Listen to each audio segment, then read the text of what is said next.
ఉంది. That's what I'm asking. ఏ రకాల ఇవాళ ఏ ఏ రకాల విధ్వంసాలు జరిగినాయి ఏంటి అనేది గత 3 సంవత్సరాల నుంచి చాలా లోతుగా మనం చర్చించాము, అనేక సందర్భాల్లో చర్చించాము.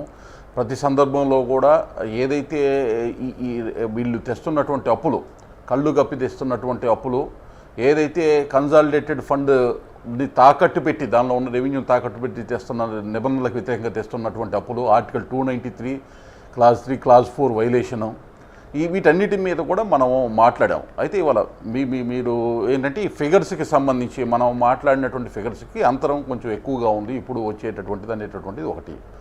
అందులో సరే దాదాపు ఒక 10 lakh crores 10 లక్షల కోట్లు ఏ అయితే ఒక అంశాన్ని ఇప్పుడు వైట్ పేపర్ ఏది ఇంటర్మ్ వైట్ పేపర్ అనే అని చెప్పొచ్చు. ఎందుకంటే మళ్ళీ సమాచారం వచ్చిన తర్వాత సమాచారం తీసే క్రమంలో ఉన్నాం, ఇంకా మళ్ళీ కూడా ఫుల్ ఫ్లెడ్జ్డ్గా ఇస్తామనే మాట కూడా మాట్లాడారు.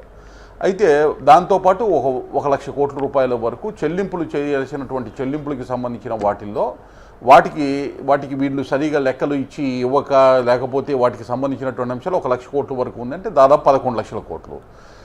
ఇక సరే ఈ తవ్వకాల్లో ఇంకా బయలుపడాల్సినటువంటి అవశేషాలు ఏమైనా ఉన్నాయి అనే దానికన్నా కూడా ఇంకా 1.5-2 లక్షల కోట్లు అప్పు రాష్ట్ర ప్రభుత్వం నెత్తి మీద పడే అవకాశం ఏముందనంటే, వివిధ రకాల అప్పులకి ఇప్పుడు గ్యారంటీలు ఇచ్చిన వీటికి సంబంధించి ఇప్పుడు ఫర్ ఎగ్జాంపుల్ ఏదైనా ఒక కంపెనీకి సంబంధించి వర్క్ చేయాలని అంటే వాళ్ళు బ్యాంక్ గ్యారంటీస్ అట్లాంటివి ఇస్తారు. కానీ బ్యాంక్ గ్యారంటీ అప్పుగా ఎప్పుడు మారుద్ది? వాళ్ళు ఆ కండిషన్స్ ఫుల్ఫిల్ చేయనప్పుడు, ఫెయిల్ అయినప్పుడు ఆ ఇన్వోక్ అవుద్ది బ్యాంక్ గ్యారంటీ, అది లయబిలిటీ అవుద్ది. అప్పుడు వరకు కంటింజెంట్ లయబిలిటీ అనే హెడ్ కింద ఉంచుతారు దాన్ని. ఆ పరిస్థితిలో ఉన్నటువంటి అప్పులు ఏ విధంగా నెత్తి మీద పడి, ఎందుకంటే రూల్స్ అండ్ రెగ్యులేషన్స్ అన్ని వైలేషన్ చేసే కదా ఈ ప్రభుత్వం చేసింది పరిపాలన గత 5 సంవత్సరాలు.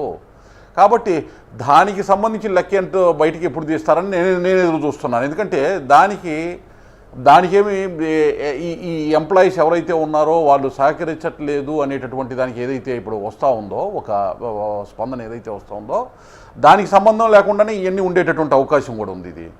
అయితే ఇవాళ ఎవరైతే ఆర్థిక విధ్వంసానికి వెన్నుదన్నుగా నిలబడినటువంటి ఎంప్లాయీస్ ఎవరైతే ఉన్నారో వాళ్ళు స్టిల్ కంటిన్యూ అవుతున్నారు. సరే, కంటిన్యూ అవ్వాలనేటటువంటిది ఒక వాదన అయితే, అవ్వకూడదనే ఒక